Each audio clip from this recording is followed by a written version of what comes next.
Welcome to the Happier Life Project, the official podcast from the award-winning mental health and wellness app, My Possible Self. Hosted by broadcaster and journalist Gabby Sanderson.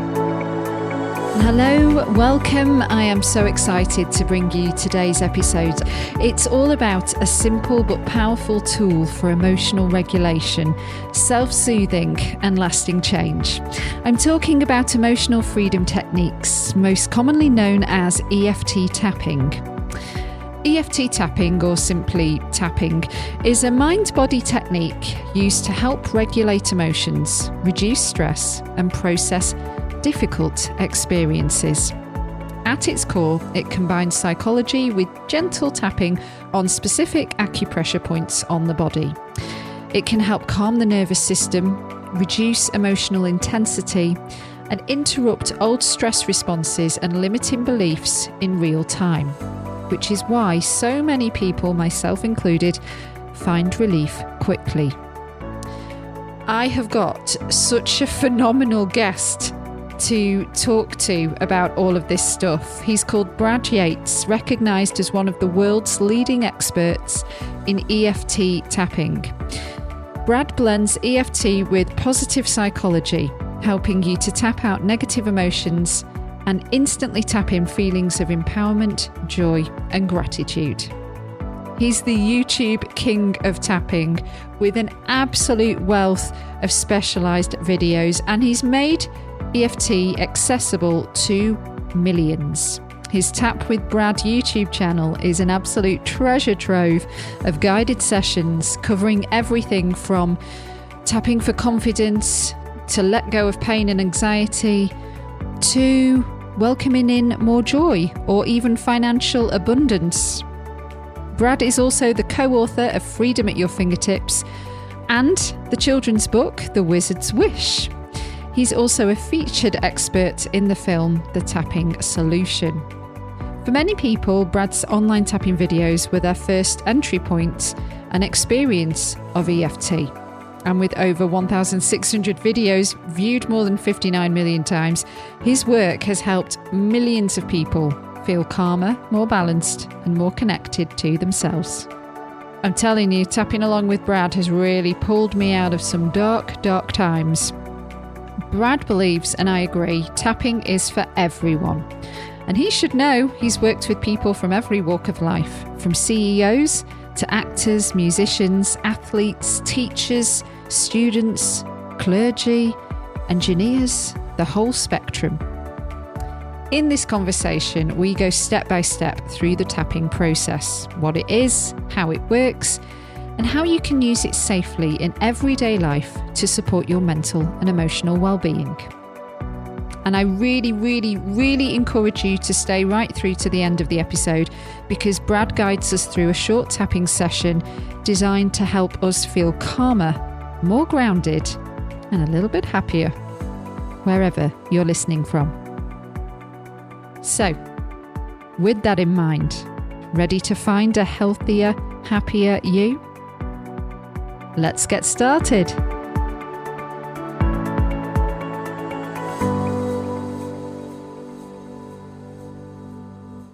Brad Yates, welcome to the Happier Life Project podcast. I'm absolutely so excited actually to be recording an episode with you, because I have to fangirl a little bit first. I found you on YouTube and I've been hooked ever since. I've been doing loads of your videos, and obviously with the nature of what I do for a career, I was like, I've got to introduce more people to you and in fact to EFT tapping. I mean, you've been doing it for over 2 decades now, and quarter of a century now, yeah. Wow. And helping people, and this is what I think maybe not enough people realize, it can help in so many different ways when it comes to old programming that's no longer helpful, limiting beliefs. I think some people might be like, oh, that tapping thing, you know, if they're not so informed. So we're going to educate them today. That's the aim of the game. I'd love you. That's a good plan. Yeah. So we can dive straight into, if you wouldn't mind just taking it away with, what is EFT tapping in the simplest terms? Yeah, absolutely. Thanks, Gabby. So EFT, short for emotional freedom techniques, is a mind-body tool primarily for reducing stress. But as you said, we use tapping for all kinds of things. And the reason we're able to do that is because most, if not all, of the issues that cause us problems, both physically and emotionally, particularly the things that limit our happiness, keep us from having that happier life, are either caused by or at least worsened by stress. Yeah. So when you have a simple technique that can reduce stress, sometimes dramatically and quickly, you can see why it would be so beneficial in so many areas. So originally it was based on acupuncture. So for thousands of years in Chinese medicine, they've said there's a flow of energy through the body along these pathways that are called meridians. And when this energy is flowing naturally, we experience our natural state of health and well-being. When the energy gets stuck or blocked in some way, we don't feel so good, we don't think as clearly, and we don't make the best choices. And there's all kinds of unfortunate consequences, both physically and emotionally, and in terms of our behavior and our performance and our outcomes. So in Chinese medicine, the doctor would stick needles in these key points along these pathways, and we're just stimulating those same points by tapping on them with our fingertips. And it tends to be a very, very quick way. There's a growing body of scientific research showing all the possible benefits, primarily, as I said, in stress relief. But there's positive gene expression, lowering of depression, all kinds of great stuff. Yeah, and the relief can be pretty quick, like 5-10 minutes later, which again, we can kind of get into that a little bit more. But I wanted to ask a couple of just very basic points that, because I'm still quite new to this world, does the pressure matter? Like how hard you tap?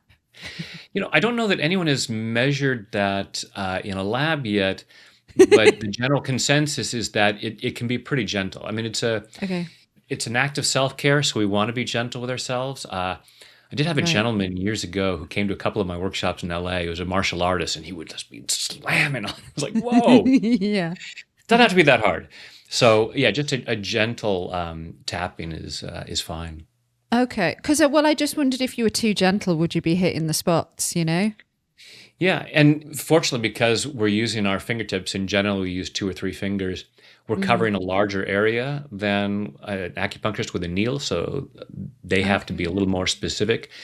Because of the percussion, we're covering a much larger area.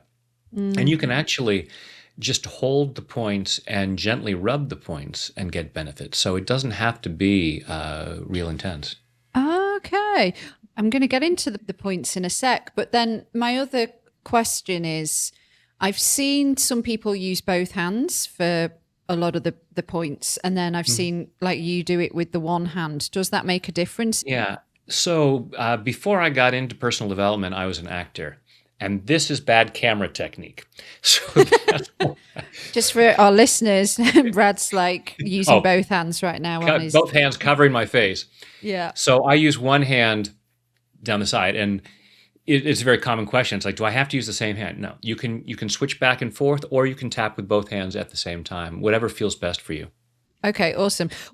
Touching very briefly on these various points, there is like a sequence that everybody uses. If we could just sort of touch on, pun intended, each of the tapping points.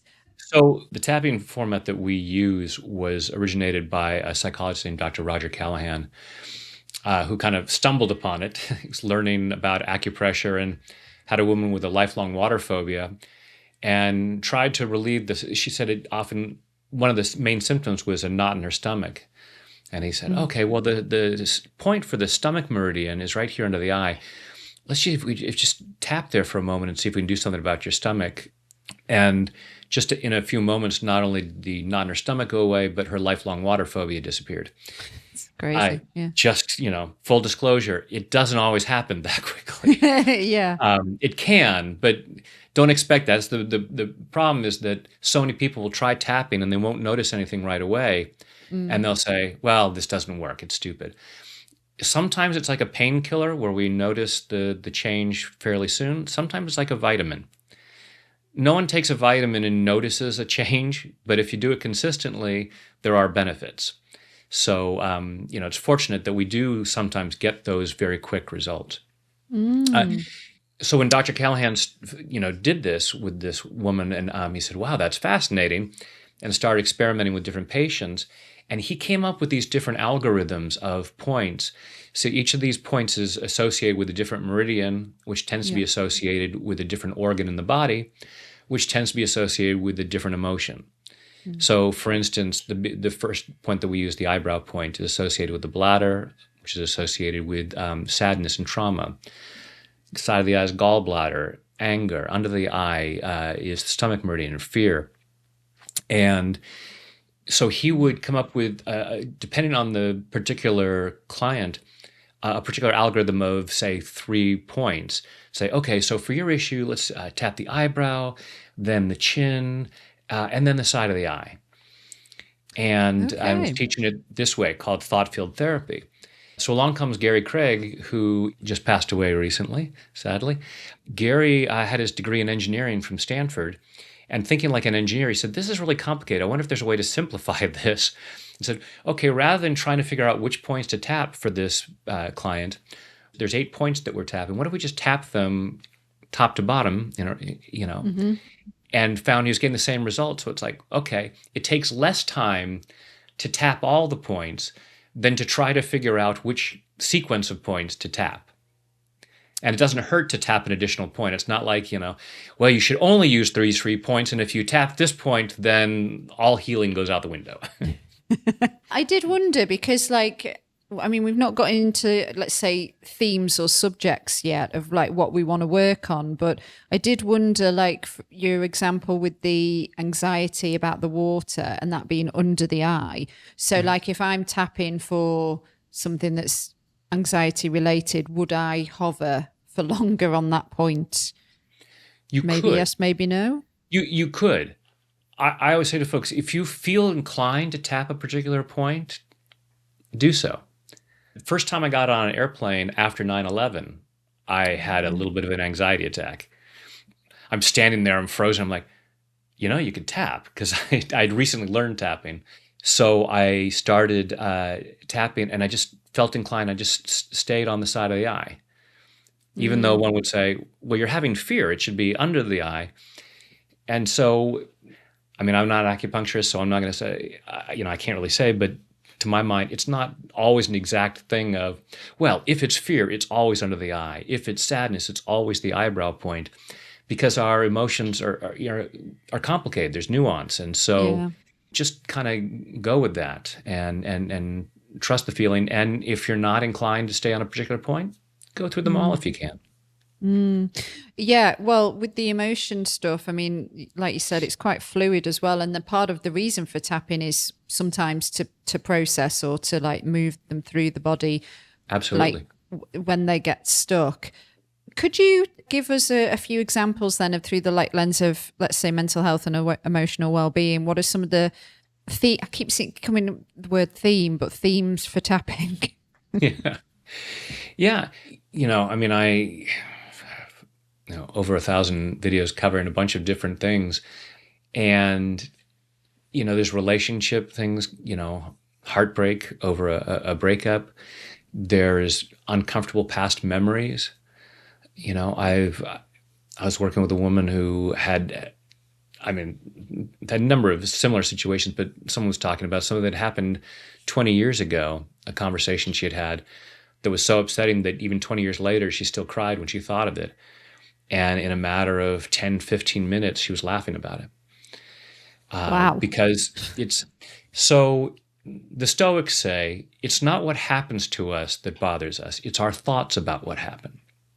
So we get these thoughts stuck in our head based on old programming. It's not our fault. It's just because of experiences, things we've been told. You should feel upset about this. You should feel guilty about this. You should be angry about this. And so our mind says, well, I need to have this appropriate response. So when I look at this, I need to have that emotion. And it triggers all of this stuff in the body. And, it triggers almost every uncomfortable emotion has fear underneath. So the amygdala is looking for threats. and says, oh, we're in danger, and starts pumping cortisol through the body and going into fight or flight. And as that happens, the prefrontal cortex goes bye-bye. We're now in default mode, and we're not thinking clearly anymore. That's the sympathetic nervous system.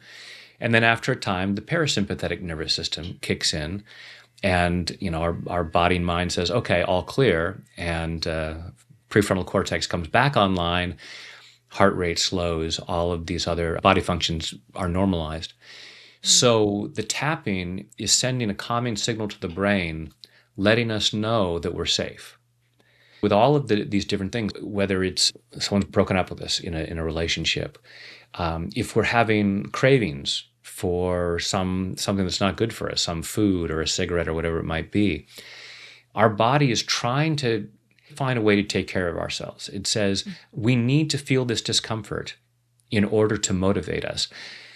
Like I'll say, anger is like a smoke detector. It's designed to let us know there's something that needs to be addressed. So many of us, instead of saying, oh, the fire alarm's going off, I should go check if there's a fire, we try to drown it out. We start banging on pots and pans like I'm just going to, like this. Like, no, once you address the problem and then you can turn the smoke alarm off. Same with like a fear response it's trying to say, there's something that needs to be dealt with, or anger. Yeah. And so often it may be about something that we can't control. So we're sitting there having this response, the fire alarm is going off, and there's nothing we can do about it, and it's really uncomfortable. And we have old programming saying it should be that way. I should feel this way. And when we try to change a belief, we go into fight or flight. It may be a very subtle level, but there's a part of us that says, there's an electric fence around our comfort zone, and it says, no, you need to stay in there. So the tapping helps us cut the wires on that electric fence so we can calm down and say, am I really in danger here? Is there actually a problem that I can deal with? And either yes, okay, then let me go deal with it, or no, all right, then let me get back to status quo. You rest and relax and digest and all that good stuff. And it can go further than that as well, because when we talk about reprogramming our thoughts and some of these limiting beliefs, I mean, if we're kind of walking through a session, you start off, well, you and I've seen other people do it as well. You say taking care of your own well-being. That's like a disclaimer, is it? Before people start tapping basically along? A disclaimer, yeah. Because when we're going in, discomfort can come up. And it's not that tapping causes the discomfort. It's like if you have a company coming over and you go, oh, I want to impress them, so I want my living room to be really clean. And I look at it and I say, how dirty is it? Well, it's maybe a 2 out of 10, but I want it to be completely clean. And in the process of adjusting, I realize there's dirty laundry under the sofa. And I find some crackers in between the cushions of the sofa. And so now it's a 4 or 5 or 6 out of 10 is how dirty it is. I don't say, see, I shouldn't have cleaned up. It was fine. It was only a 2 out of 10 before I started cleaning up. And now, no, it's like, no, now I'm just more aware of it. So the tapping isn't causing the problem, it's that we're actually looking at it. And because I'm putting these out on YouTube and I don't know who's watching them and what might be going on, some people probably shouldn't go be looking at some issues by themselves. They should have company with them, some professional there to hold their hand. Fair enough. Well, so when we start to tap, it's almost like, and say it is a fear-based issue, we almost like reinforce it first. Like we repeat it, but then it's like, but I love and accept myself. What is the deal with that? Like this kind of repetition of the statement, almost like the affirmation of what we're going to work on, because it kind of goes like reaffirming what's up before we start to reprogram. Yeah. And that freaks some people out because they're, like, even though I have this problem, it's like, what? No. We have to focus on the positive. Yeah. Even though I've been ghosted. Yeah. If you break your arm, you tell the doctor, just focus on my leg. My leg feels great. If your dog poops on your carpet, you say, I'm just going to look at where the carpet is clean. Right. Well, there's 2 problems. One, you're kidding yourself because part of your brain is very much focused on the dog poop. And 2, you're going to step in and spread it around because what you resist persists. we're not just talking about the problem. It's not a matter of like sitting on the sofa looking at the dog poop and saying, oh, my dog pooped on my carpet. We're cleaning it up. It's like there's poop there. I'm cleaning it up and then it's gone. So I'm addressing it. I don't want to pretend that it's not there and miss it. I want to say, here's what I'm feeling, but I'm tapping while I do so. So I'm cleaning it up. I'm looking at it. If you spill coffee on your countertop, you want to be looking at where the coffee is and recognize it and cleaning it up.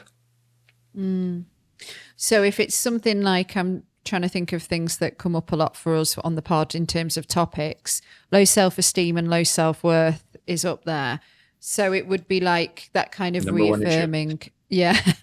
So even though I'm not lovable or something like that, it's a journey, isn't it? There are different. So EFT stands for Emotional Freedom Techniques. There are a number of different techniques. Okay. When someone does clinical EFT, I don't do clinical EFT. I use some of the same things, but I do it a little bit differently than folks who are doing clinical EFT.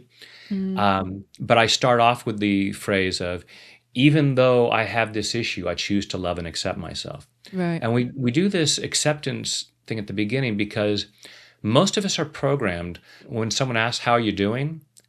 To drop a 4-letter F word. Fine. I'm fine. I'm fine. Right, I thought you were going to say something else. See what I did there? Yeah. So we're so programmed to insist that we're fine, even when it's obvious that we're not.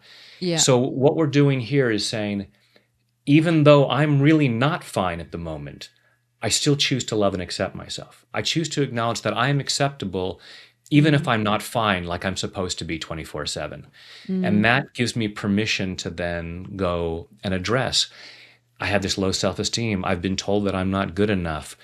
It seems like nobody likes me.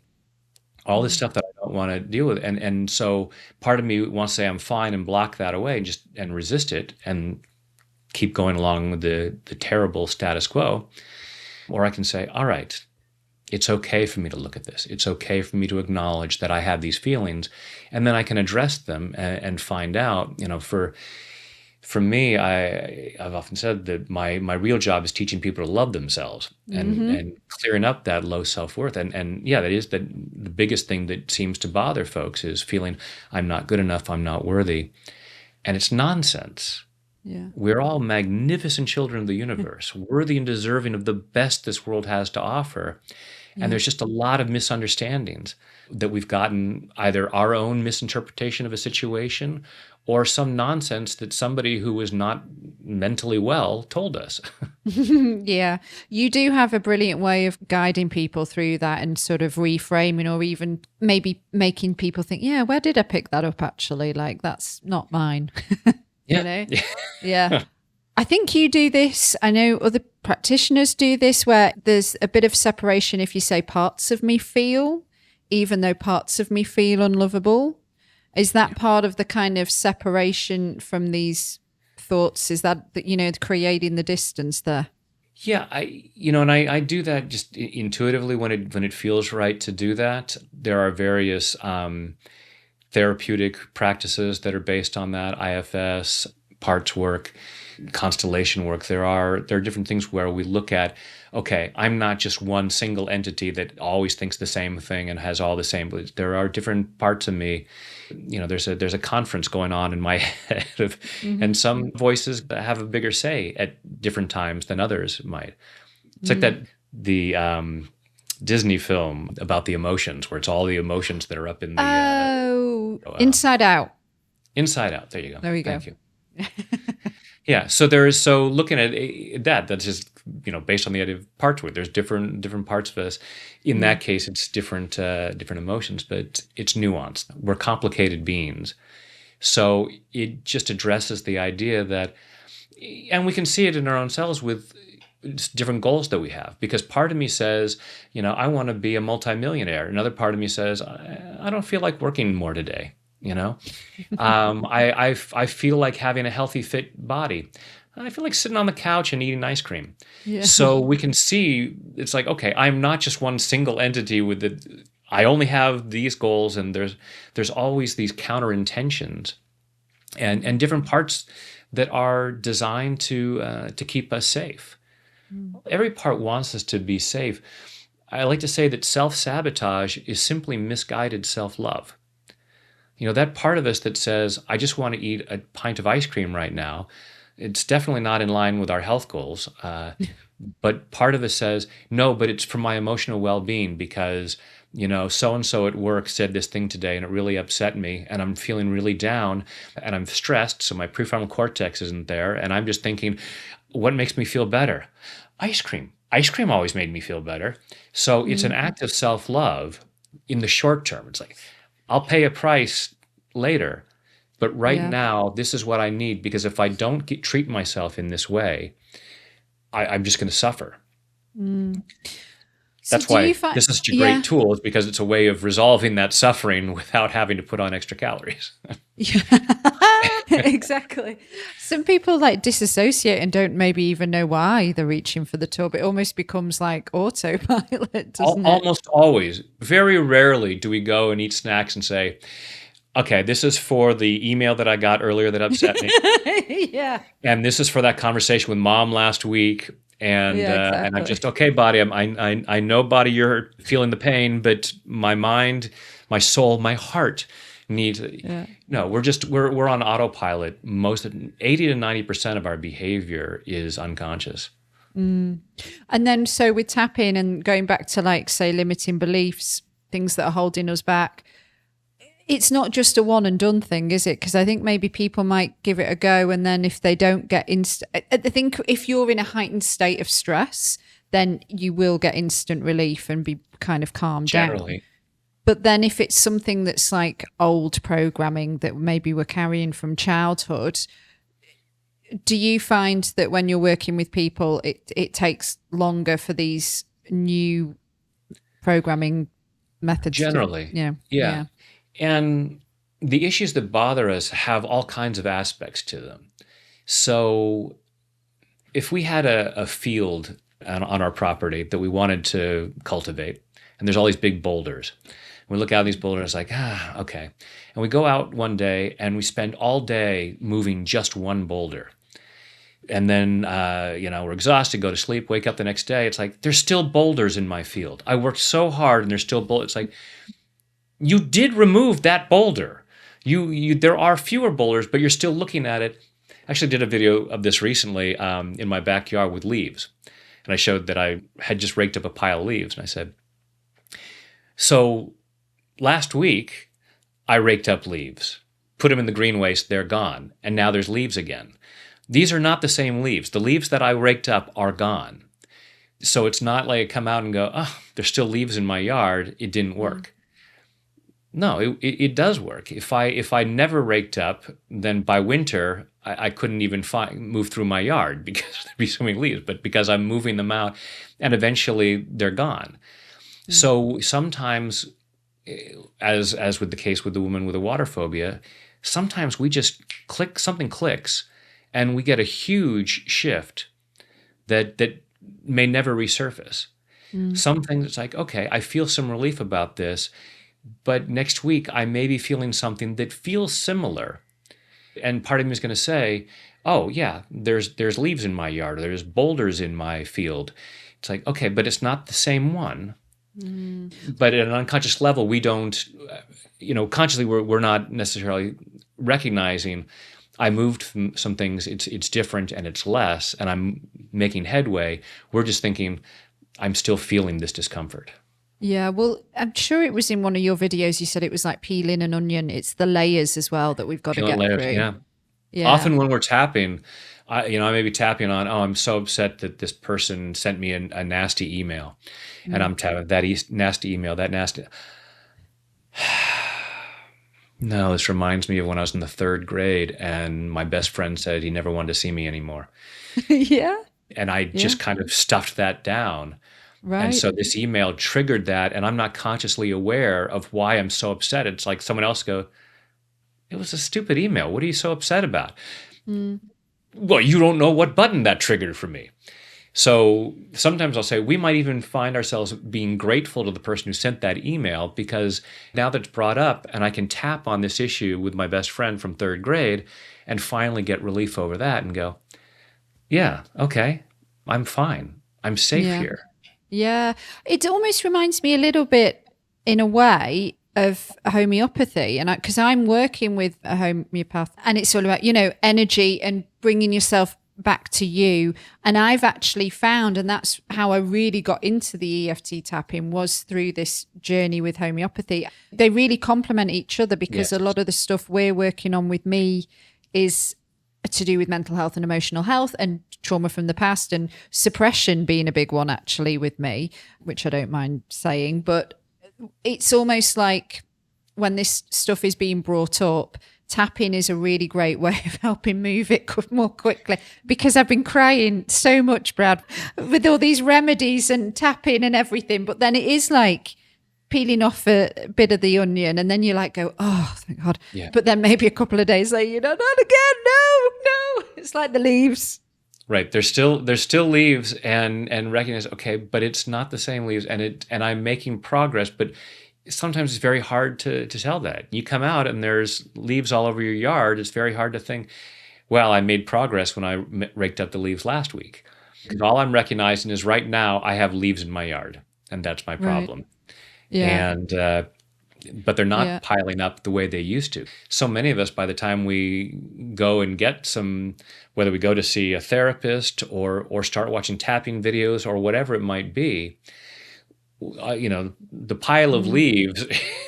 Yeah, there might be more leaves hidden under the leaves that you've just got rid of. That's the thing, isn't it? Yeah, You're going absolutely. deeper. And we never know. So when people say, how many sessions is it going to take? I'm like, I don't know. It could take 5 minutes. It could take 10 years. I don't know. I don't know the level of complexity. And I don't know what the resistance is, because there's a part of us that resists healing, especially over time, because it's become part of our identity. And so there's an idea of, if I actually allowed myself to let go of this, I'd wake up in the morning, look in the bathroom mirror, and call 911 because there's a stranger in my house. I don't know who that person is. So there's something very comforting about, looking in the mirror and going, there's the same neurotic person that I knew yesterday. Okay, all is well. Yeah. Really being compassionate with ourselves for all of the things, recognizing that all of these issues are attempts to keep ourselves safe. They're maladaptations. But they really do have a positive intention. So, again, having that compassion, even though I have this, I choose to love and accept myself. And that's not a matter of saying, I love and accept myself, so I'm not going to do anything about it. I love the fact that I'm, eating a pint of ice cream every 3 hours because it's protecting me. No, I want to find a healthier way of taking care of myself. But I do appreciate that part of me that said, ice cream's going to solve it. Yeah. Well, I just love your style as well for just giving people a boost, because, you have we'll put all the links in the show notes and on our socials, but Thanks. You've got such a wealth of videos, and some of them are just a boost, like a confidence boost or a self-esteem boost. And some of them you're quite comical with some of the things you come out with, but I really love the fact that you have referred a couple of times, well, no, I think more than a couple of times, but a few times, to Michelangelo's quote about the statue of David and the chipping away. I'd love you to share that with our listeners here, because I think that's such a great way of kind of explaining about what tapping can really do. Yeah. So I'm not sure if folks can see that. I have a picture of Michelangelo's David back there, but I have David's everywhere. What is it about David, the statue of David, you love so much? So when I first saw it, I don't know, as a kid or maybe in high school, I just thought, wow, that's an amazing sculpture. And it became my favorite piece of art. And I remember seeing it for the first time when I was in a touring theater as an actor, and we performed in Italy. So got to actually go to Florence and see it. And then later when I was doing this work, and I had learned more about Michelangelo, and he said, the statues were already there, perfect inside the marble. All I had to do was chip away what didn't belong to reveal the masterpiece that was inside. And I thought, oh my goodness, that is the perfect analogy for what we're doing with tapping. Right. The happiest, healthiest version of ourselves is already in there. It's just covered up with all this excess marble of fear and doubt and low self-esteem and all these limiting beliefs. And as we tap away, as we chip away that stuff, we reveal the best version of ourselves. Yeah, so I use that as my logo, the David. I have, in all my Instagram posts, you see me walking on my morning walks, and I've got a baseball cap with a little logo. And then I also, on the other hand, I have Michelangelo's creation hands, and have been really big on this recently because, you notice that God's finger is completely outstretched, and Adam's finger is down here. And Michelangelo brilliantly painted. I mean, it could have been any distance, but he brilliantly painted it that if Adam just slightly raised his finger, they would connect. Yeah. So it's like that little bit of a gap right there is the resistance. So behind all of my work is a belief that the extent to which we don't have what we say we want tends to be the extent to which we are resisting it. And a lot of people resist that idea. It's like, no, so like with money, I'm not resisting money. I totally want money. Really? So if I followed you around for a week and I watched your behavior with money, all of your behavior would be about trying to earn more and save what you have and investing well. I'd never see you spending money on foolish things. Well, no, but it's not resistance. Okay, Skippy. Yeah. We resist health, we resist better relationships, and it's not that we're bad or stupid, it's not that we're weak or lazy, it's that we have programming. This is not Adam being lazy. This is Adam feeling, I can't connect. I'm afraid of connecting. So it's that gap. That gap is what we want to clear away of that why not. We have willpower, but we also have won't power. I won't do it. Yeah. And so I won't be happier because, everyone in my family is miserable and they'll hate me if I'm happy. I won't lose weight because all of my friends are overweight and they'll hate me. I won't make more money because everyone I know is poor and they'll hate me, or whatever it might be. I mean, we have more unfortunate limiting ideas about money than almost anything. And so we limit ourselves there. So yeah, I have a lot of videos that are about boosting that and trying to, why not be happier? I love this whole concept, the happier life. Why not have a happier life and not shaming ourselves, just going, what limits my happiness? What tells me I couldn't or shouldn't be happier? And most of it is an inside job. There's things I wish the government would change. I wish that this would happen. I wish that my boss was nicer. But there's so much that I can do to be happy. I was doing this with a client the other day, talking about how upset they were and feeling so much pain because their boss had been mean. And I said, okay, but you're not there with your boss right now. Why not allow yourself to feel, it's like, if you're standing in the mud, once you get out of the mud, you don't have to be in the mud anymore. Right. Not shaming, just it's like, because I have all of this programming that I should, if someone's torturing me, I should keep torturing myself when they're absent. Yes. And it's brilliant because it's designed to keep us in what feels familiar. And what feels safe. And I have this belief I need to have these upset feelings in order to protect myself, in order to make good decisions, even though I may not be making any good decisions and I'm not changing anything, but it feels right. So the tapping helps us calm down, because when we're feeling these uncomfortable feelings, again, prefrontal cortex, bye-bye. I'm not problem solving at this point. I'm working myself up into a state. And so the tapping helps us calm down and go, okay, what's really going on here? What do I really want? How do I manage this? What is the best solution here? Can I leave this job? Is it possible that I can make something happen? I can talk to HR. If that's not the case, okay, now I have a choice of, all right, there's enough things about this job that I want to keep it, and I'll just tap my butt off when I get home or step into the bathroom every 5 minutes and tap to calm this down because I'm choosing to be there.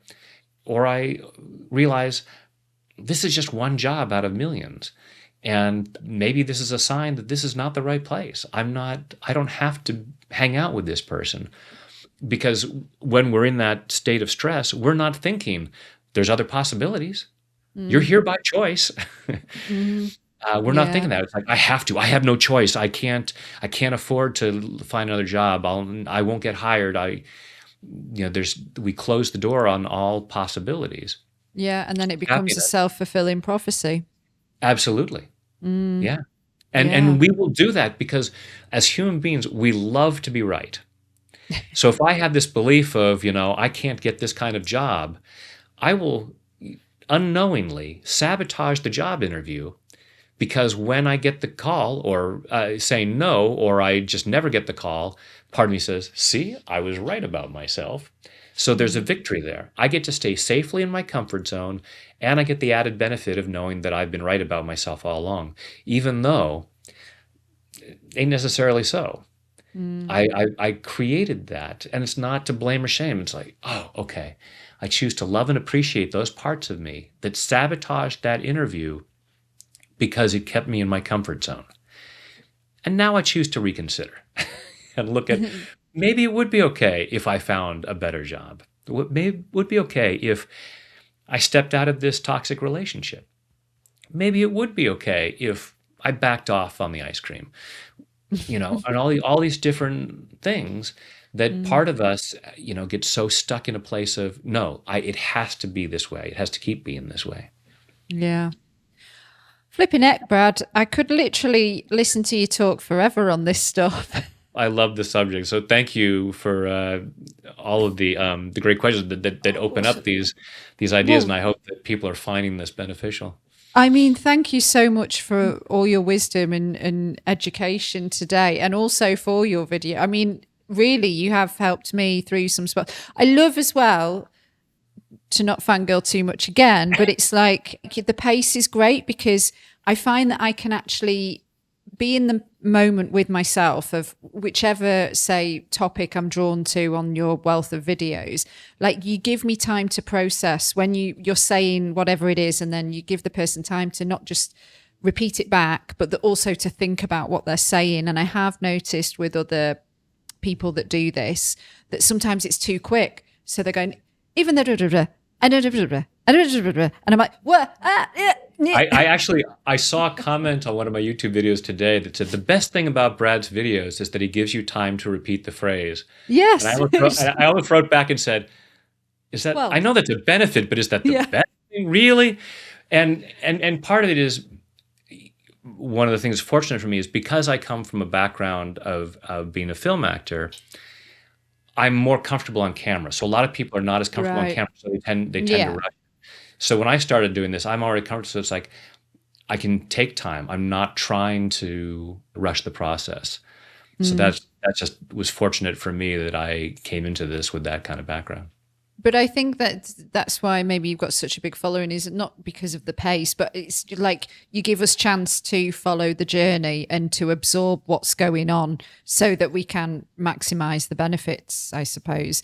So for people that want to find you, YouTube is probably the biggest hub to actually get cracking, isn't it? And see what topics resonate, I guess, because there's just so many. There are for something, a little more intense. I don't want to say intense because that sounds scary, but robust. On my website, tapwithbrad.com, there are a couple of free programs, Success Beyond Belief and Tap Into Your Best Self, that are 5-day programs that are longer videos, have workbooks so that you actually can focus in on something and get a bigger result. So you can find those free programs, and there's links to those underneath my videos as well on YouTube. Yeah, well, I was going to talk about the website too, because you've also got some membership offerings as well, so people can do it more consistently with you. I think that's live, is it? Yeah, I do. I have a program called Advance where I do a live weekly call on Zoom, and I work with, 2 to 4 or 5 volunteers, depending on how long, how many people raise their hand. but there's a whole bunch more people on the calls. But there's a thing in EFT, a phenomenon called borrowing benefits, so that Yeah, what is that? so if for instance we're in a group call, or even when I do live workshops, because I go around the world and do live workshops, if you're in the audience and you raise your hand and say, okay, I want to talk about I'm trying to make this career change, but I feel like I can't do it, then I'll ask you a few questions and we'll start tapping. But everyone in the room and everyone on the Zoom call is tapping along, and everyone gets benefits. For some people, it's going to be, oh my goodness, Gabby brought up exactly what was going on for me. And maybe that's exactly what I was going to raise my hand about, or maybe I didn't even think about that, but now that Gabby's mentioned it, that's exactly what I need to tap on too. And it may be someone saying, I don't know why Gabby has that problem. That's not a real problem. I don't have that problem. But while they're tapping, their mind will make an association. And just the process of tapping, even without words, we have the science showing us that the process of tapping downregulates stress. And all of us are carrying more stress than is healthy, especially because we're walking around with a device that's constantly telling us, here's something else to be upset about. So we always have at least ambient levels of stress. So any tapping that we do, even if we're listening to someone tap about an issue that seems completely irrelevant to us, we're still going to get benefits from it. I love that. Well, speaking of tapping along and benefits, I was wondering if we might close this fantastic interview with a little bit of tapping.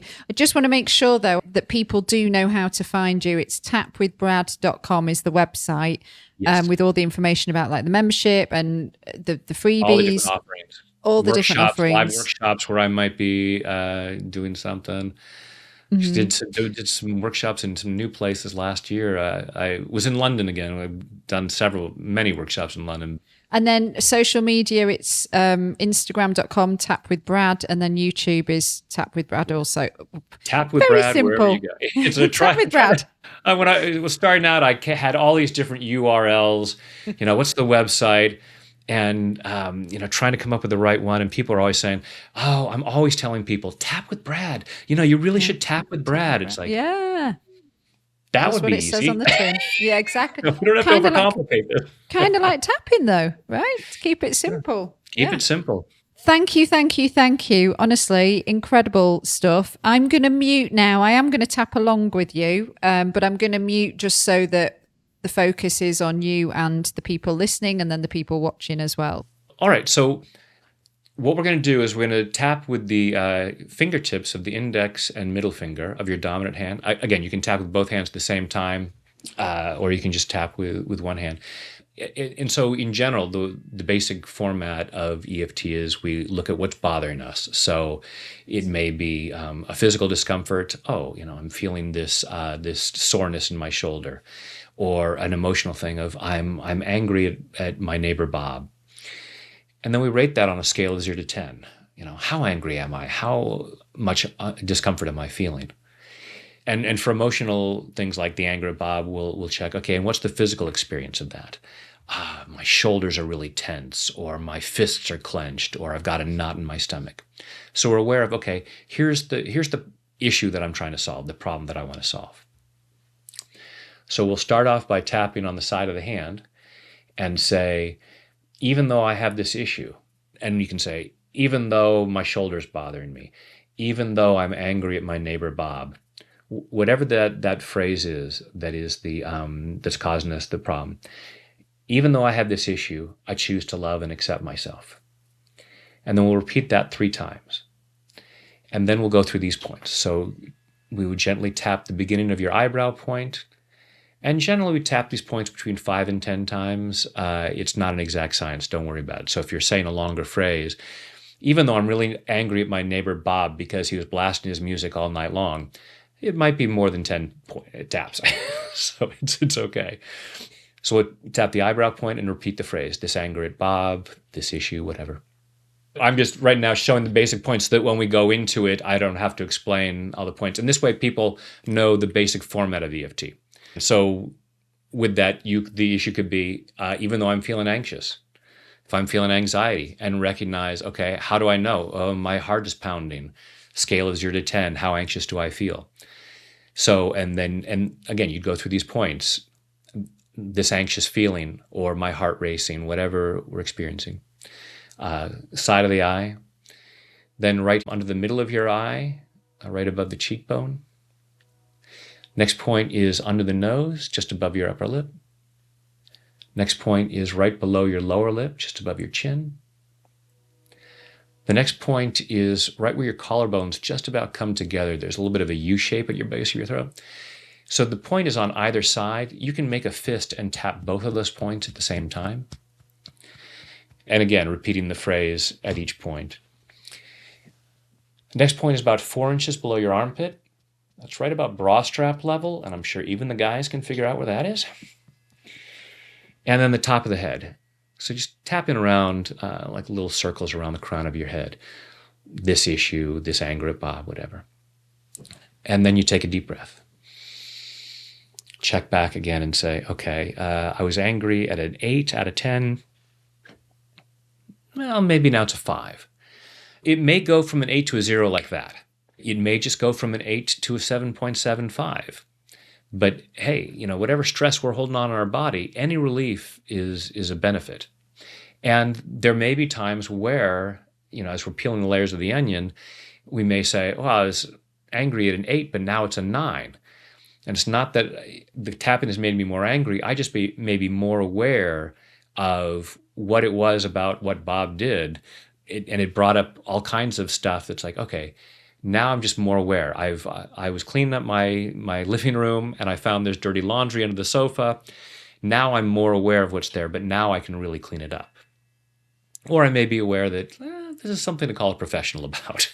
This is a little deeper. So that's the basic formula for EFT that you can feel free to use when something's kind of annoying you and going, I want to feel better.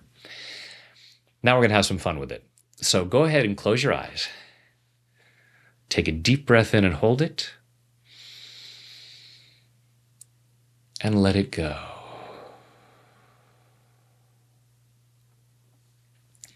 Now, just breathing comfortably with your eyes closed, go ahead and allow yourself to be present right now, as present as possible to receive maximum benefit from this process. And since we're talking about a happier life, following your breath through your body, just notice what's going on in there physically and emotionally. And rate yourself on a scale of 0 to 10 in terms of your happiness right now, 10 being ecstatic. It's like my life is pure bliss. And please do not judge yourself harshly if the number is lower than you'd like it to be. Don't say, it's only a 3. Oh, I'm doing it wrong. No, just allow yourself to be aware. Now we can actually look at what's going on there and actually move in the right direction, move the needle towards a 10. So following your breath through your body, noticing what that response is when you look at how happy you are at the moment, and ask yourself, why couldn't or shouldn't I be happier right now? And notice what thoughts, beliefs, and memories might come up, or just what emotions or feelings might come up. You might ask yourself, what is an action that I could take that would lead to more happiness? Could I go out and be more social? Could I exercise more? Exercise is a great thing for increasing our happiness.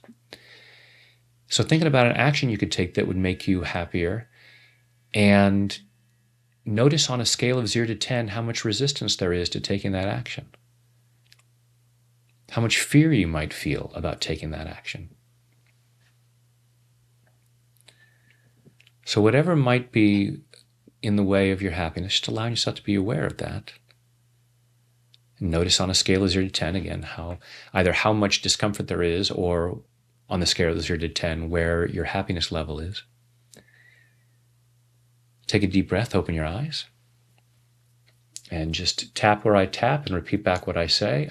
I'll say the name of each of the points as we go through the first round, and then after that, you're on your own. Don't worry about it. If you're not seeing me and you're wondering, okay, I'm tapping the side of the eye right now. What if he's tapping under on the chin? It doesn't matter. It's okay. I'm not designing. It's like, okay, the statement that I'm making right now has to be said while you're tapping the side of the eye. So don't worry about it. So just tap through the points as you remember them, and trust that you're going to get the benefits, even if you're not tapping the same points that I am. So we start on the tapping on the side of the hand. Even though there may be some things limiting my happiness, I choose to love and accept myself. Even though there may be some things limiting my happiness, I choose to love and honor myself. Even though there may be some things limiting my happiness, it may be stuff that's going on right now. It might be upsetting memories from the past. It might be fear about the future. Wherever and whenever and whatever it is, it's really taken a toll on my happiness. And even though there may be things limiting my happiness, I choose to deeply and completely love, honor, and accept myself, and maybe anyone else who might be involved. Okay, so now tapping the eyebrow point. All these things that limit my happiness. Side of the eye. All these thoughts that get in the way of my happiness. Under the eye. All these feelings that get in the way of my happiness. Under the nose. I'd like to be happier. Under the mouth.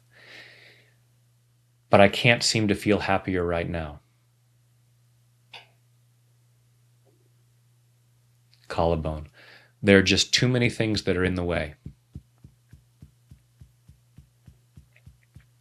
Under the arm. Too many things limiting my happiness. Top of the head. And I choose to release those now. And now with each phrase, just move on to the next point. All this stuff that limits my happiness. All the anger that gets in the way. All the fear that gets in the way. All the embarrassment that gets in the way. All the shame and guilt that gets in the way. How can I feel happier with all this stuff going on?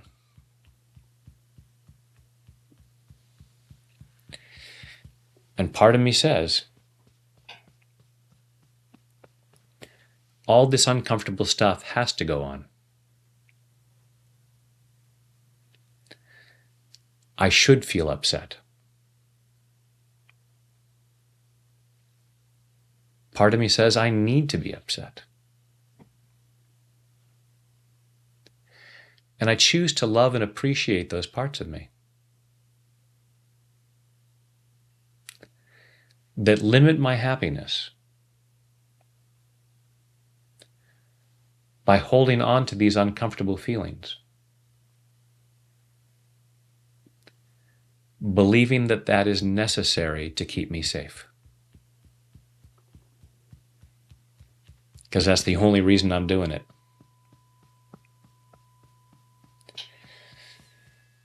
I say I want to be happier, but part of me says, yeah, that wouldn't be safe.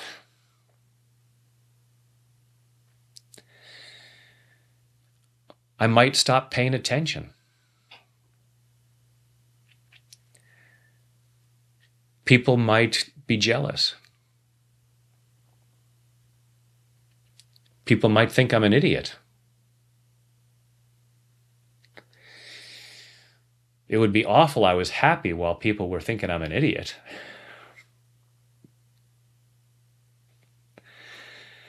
And I'm processing all of these fears.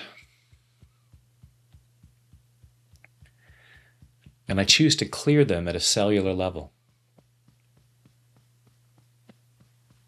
I choose to clear them all the way back through my past.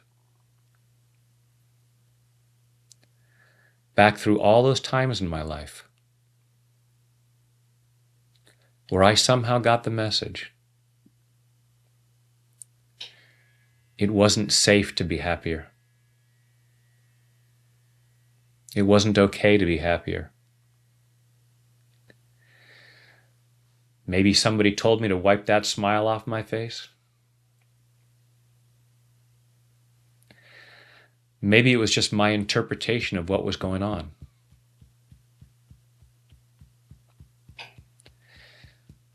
But I got the belief that it wasn't okay to be happy.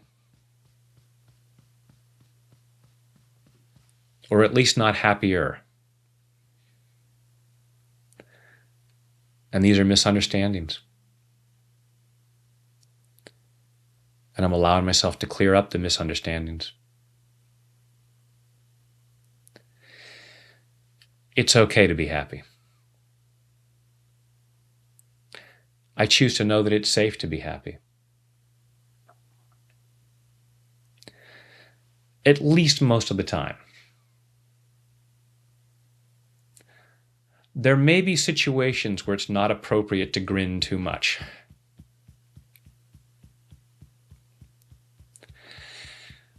But I can still feel peace inside.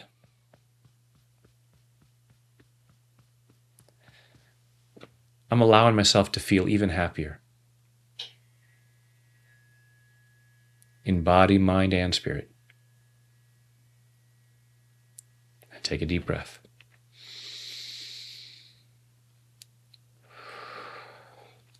Close your eyes, go inside, and check again on your happiness level and your willingness to possibly take some action that might increase happiness. And just see if the level of happiness has gone up or the level of discomfort has come down. And again, for some people, the shift will be dramatic. Some others might say, I don't really notice a difference. If I hooked you up to a machine and measured things like your cortisol levels, there would be a difference, but it's not always consciously tangible. That was incredible. You really are a magnificent being of the universe, Brad. Thank you so much.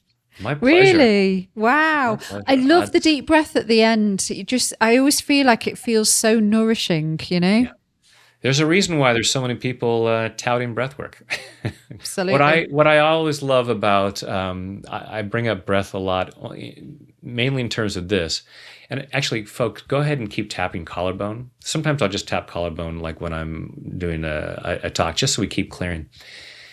But with this issue of feeling unworthy, I'll say, okay, right now in this moment, you keep breathing.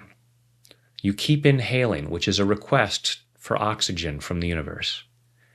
And every single time the universe says yes. So that is the universe saying, I don't care what your background is, where you came from, what you did in your youth, you are still worthy and deserving of this. And we could say, well, it's just oxygen. It's like, what's more important? The universe is constantly telling us we're worthy and deserving. Now, everybody take a big, deep breath in and hold it. And let it go. And please notice that you just asked the universe for more. And the universe didn't say, no, you can try to breathe deeper, but you're still going to get the same small amount of oxygen. The universe said, yes, you are worthy of the greater amount that you just asked for. So at some level, I want you from this moment on, every time you take a breath, to be going, the universe is telling me I'm lovable. The universe is telling me I'm worthy. I love that so much. Honestly, this has been such a joy and a pleasure. Thank you for being so generous with your time as well. Really appreciate it. Thank you, Gabby, for the opportunity to share this with your audience. Thank you to everyone who took some time to listen to us, and especially if you took the time to tap, because everything is energy. We're all connected. So as you clear what limits your happiness and you raise your level of happiness, you're raising the level of happiness on the planet. Please and thank you. Hello friends, it's Gabby back with you. If you are suffering with your mental health, there is a crisis button on the My Possible Self app, which will signpost you to the correct information for immediate expert advice. Those of you who are listening on one of the podcast platforms, the My Possible Self app is completely free to download. You can access all of the content, so you don't need to worry about it costing you anything. If you found this episode helpful, please do subscribe and leave a review and share it with your friends. And to find and follow us on social media, we are most active on Instagram, and you can find us at My Possible Self. And I've been at Radio Gabby.